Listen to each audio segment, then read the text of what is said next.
ఒకవైపు చర్చలు, మరోవైపు కుట్రలు పడుతోంది డ్రాగన్ కంట్రీ. డొనాల్డ్ ట్రంప్ సుంకాల దెబ్బకు ప్రత్యామ్నాయ మార్గాలపై బీజింగ్ దృష్టి పెట్టింది. అందులో భాగంగా భారత్తో సఖ్యత కోసం బీజింగ్ తహతహలాడుతోంది. ఎందుకంటే డ్రాగన్ ఉత్పత్తులను పెద్ద ఎత్తున కొనుగోలు చేసే సామర్థ్యం ఒక్క భారత్కే ఉంది. అందుకే సరిహద్దుల్లో సైన్యాన్ని వెనక్కి తీసుకుంది. నిజంగానే డ్రాగన్ మారిపోయిందా అంటే పప్పులో కాలేసినట్టే. సరిహద్దుల్లో తన కుట్రలను మాత్రం ఏమాత్రం ఆపడం లేదు. చెంగ్డూ నగరం నుంచి టిబెట్ రాజధాని లాసాకు 3,36,000 కోట్ల రూపాయలతో భారీ రైల్వే ప్రాజెక్టుకు పచ్చజెండా ఊపింది. ఈ రైల్వే లైన్ కనుక నిర్మాణం పూర్తయితే సైన్యాన్ని క్షణాల్లో భారత సరిహద్దుల్లో తరలించవచ్చు. అసలు సరిహద్దుల్లో చైనా వ్యూహం ఏమిటి? లాసాకు ఎందుకు కొత్త రైల్వే లైన్ను నిర్మిస్తుంది? భారత్పై యుద్ధానికి పరోక్షంగా డ్రాగన్ సిద్ధం చేస్తుందా? Let's watch. సరిహద్దులో డ్రాగన్ వెనక్కి తగ్గిందా? లాసాకు కొత్త రైల్వే లైన్ చైనాకు అవసరమా? డ్రాగన్కు భారత్ ఎలాంటి కౌంటర్ ఇస్తోంది? డ్రాగన్ కంట్రీ హిమాలయస్ మీదుగా నిర్మించే హైస్పీడ్ రైల్వే లైన్కు ఏకంగా 4,000 కోట్ల డాలర్లను వెచ్చిస్తోంది. మన కరెన్సీలో చెప్పాలంటే 3,36,000 కోట్ల రూపాయలను రైల్వే లైన్ నిర్మాణానికి బీజింగ్ కేటాయించిందన్నమాట. ఈ రైల్వే నిర్మాణం పూర్తయితే దక్షిణ చైనాలోని ప్రధాన నగరం చెంగ్డూ నుంచి టిబెట్ రాజధాని లాసాకు రాకపోకలకు చాలా సులువు అవుతుంది. ప్రస్తుతం చెంగ్డూ నుంచి లాసాకు వెళ్లాలంటే 34 గంటలు పడుతోంది.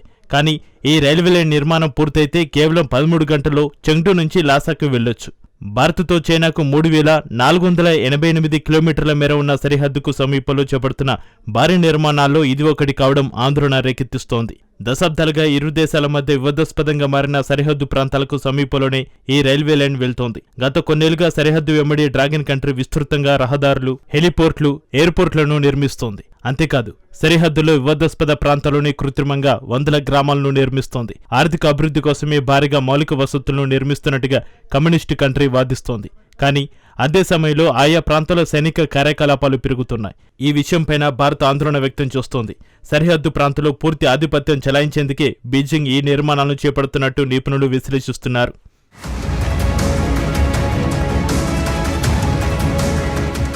చైనా నిర్మాణాలతో రెండు ప్రపంచ శక్తుల మధ్య ఉధృత పరిస్థితులను పెంచే ముప్పు ఉందని నిపుణులు ఆందోళన వ్యక్తం చేస్తున్నారు. చైనీస్ మిలిటరీకి చెందిన వెస్ట్రన్ థియేటర్ కమాండ్ చాలా పెద్దది. ఈ కమాండ్ విస్తీర్ణం 67,27,000 చదరపు కిలోమీటర్లు ఉంటుంది. సింపుల్గా చెప్పాలంటే అమెరికా విస్తీర్ణంలో 80% ఉంటుంది చైనీస్ వెస్ట్రన్ థియేటర్ కమాండ్. ఈ ప్రాంతం చాలా కాలంగా నిర్మానుష్యంగా ఉంది. ఆ ప్రాంతానికి రాకపోకలు కూడా అరుదని చెప్పాలి. పైగా పేదరికంతో అల్లాడుతోంది. 1990 నుంచి టిబెట్ మీదుగా 1,000 కిలోమీటర్ల రోడ్లను నిర్మిస్తోంది.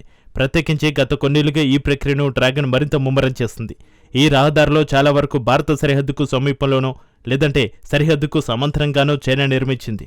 దీంతో ఇన్నాళ్ళు అనామకంగా ఉన్న ఈ ప్రాంతాలకు రాకపోకలు చాలా సులభమయ్యాయి. అక్కడేమీ అద్భుతమైన వాణిజ్యం అసలు లేదు. పశ్చిమ ప్రాంత ప్రజలు పెద్దగా ఇతర చైనా నగరాలతో కలిసిపోవడానికి ఇష్టపడరు. మరి చైనా ఎందుకు భారీ రోడ్లను నిర్మించింది అంటే చైనా ఏం చేసినా మిలిటరీ ఎత్తుగడలే ఉంటాయి. నిరంతరం భారత్పైనే ఓ కన్నేసి ఉంచుతోంది. ఒకవేళ యుద్ధమే వస్తే సైన్యాన్ని, ఆయుధాలను, చమురును వేగంగా తరలించేందుకు వీలుగానే ఈ రహదారును నిర్మించిందన్న సందేహాలు వ్యక్తమవుతున్నాయి. ద్వంద్వ ప్రయోజనాలకే ఈ రోడ్లను చైనా నిర్మించిందని విశ్లేషిస్తున్నారు. అందుకే బార్డర్లో డ్రాగన్ రోడ్లు వివాదాస్పదమవుతున్నాయి.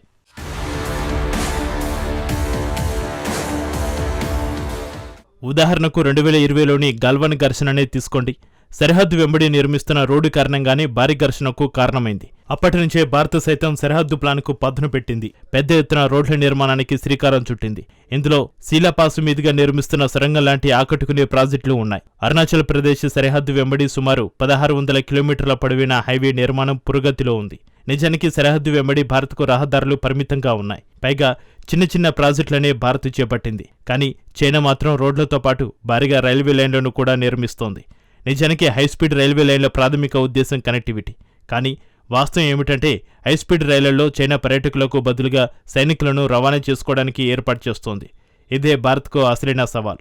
నిన్నటి వరకు నిర్మానుష్యంగా ఉన్న ప్రాంతానికి భారీ మౌలిక సదుపాయాల కనెక్టివిటీని ఏర్పాటు చేయడంతో సరిహద్దుకు సైన్యాన్ని తరలించే చైనా సామర్థ్యం గణనీయంగా పెరిగింది. 1990లో 2000 సంవత్సరంలో భారత్తో యుద్ధం చేయాలంటే నెలలకు ముందే చైనా సైన్యం సరిహద్దుకు చేరుకోవాల్సి వచ్చేది. పైగా యుద్ధంలోకి మరింత మంది సైన్యాన్ని, ఆయుధాలను తరలించడం కూడా కష్టతరమయ్యేది. కానీ ఇప్పుడు చైనాలోని ఏ ప్రాంతం నుంచైనా భారత సరిహద్దుకు సైన్యాన్ని కేవలం 5 రోజుల్లో బీజింగ్ తరలించగలదని నిపుణులు విశ్లేషిస్తున్నారు.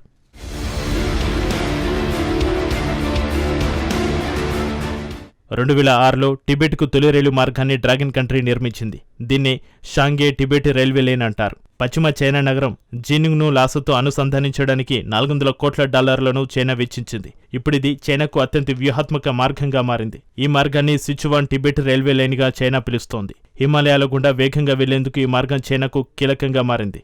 అంతేకాకుండా టిబెట్ వెస్ట్రన్ థియేటర్ కమాండ్ నుంచి టిబెట్ రాజధాని లాసాకు నేరుగా రాకపోకలు సాగించేందుకు ఈ మార్గం అనుకూలంగా ఉంటుంది. చైనాకు టిబెట్ను మరింత అందుబాటులోకి తీసుకురావడమే ఈ రైల్వే లైన్ల అసలు ఉద్దేశం.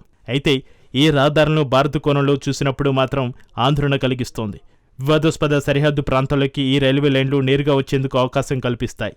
భారత సైతం సరిహద్దులకు రైల్వే మార్గాలను నిర్మించాలని యోచిస్తోంది.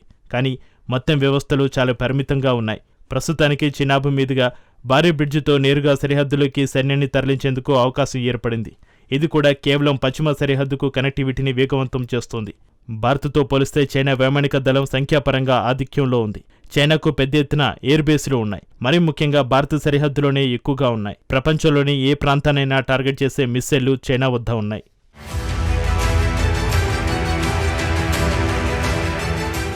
డ్రాగన్ కంట్రీ వద్ద 600కు పైగా అణ్వాయుధాలు ఉన్నాయి. భారత్ వద్ద కేవలం 172 అణ్వస్త్రాలు మాత్రమే ఉన్నాయి. 2 దేశాల వద్ద అత్యాధునిక యుద్ధ విమానాలు ఉన్నప్పటికీ చైనా గణనీయమైన పురోగతి సాధించింది. అయితే చైనా వైమానిక శక్తి ఎలాంటిదో ఇటీవల ఆపరేషన్ సింధూర్లో తేలిపోయింది. చైనా యుద్ధ విమానాలు, క్షిపణులను పెద్ద ఎత్తున పాకిస్తాన్ కొనుగోలు చేస్తోంది. వాటిని ఆపరేషన్ సింధూర్ టైంలో భారత్పై దాడికి పాకిస్తాన్ ఉపయోగించింది. డ్రాగన్ కంట్రీ కుట్రలో మరీ ముఖ్యమైనది చైనీయులను అరుణాచల్ ప్రదేశ్ సమీపంలోకి తీసుకురావడమే. కొన్నేళ్లుగా అరుణాచల్ ప్రదేశ్ తమదని చైనా వాదిస్తోంది. 2018 నుంచి 2023 మధ్యకాలంలో చైనా సరిహద్దులోని అరుణాచల్ ప్రదేశ్లో జనాభా 10.5% పెరిగింది. జనాభా పెంచే ప్రక్రియను వైబ్రెంట్ విలేజర్స్ ప్రోగ్రామ్గా భారత్ పిలుస్తోంది. కానీ ఈ గ్రామాలు అనుకున్నంత మేర అభివృద్ధి చెందలేదు. అయితే వాటిని మిలిటరీ స్థావరాలుగా భారత్ ఉపయోగించుకుంటుందని చైనా టెన్షన్ పడుతోంది. నిజానికి చైనాకు భారత్ కౌంటర్గానే ఈ గ్రామాలను నిర్మిస్తోంది. చైనా మాత్రం సరిహద్దులో చాలా వరకు క్రియాశీలక బలగాలను ఉపయోగిస్తోంది. ప్రధానంగా సలామీ, స్లైసింగ్ వ్యూహాలకు చైనా పదును పెడుతోంది. అంటే పొరుగు దేశాల సరిహద్దులోని భూభాగాలను మెల్లమెల్లగా ఆక్రమించుకోవడమే. ఆక్రమించుకున్న ప్రాంతాల్లో గ్రామాలను నిర్మిస్తోంది. ఆ తర్వాత ఆ ప్రాంతం తమదని వాదిస్తోంది.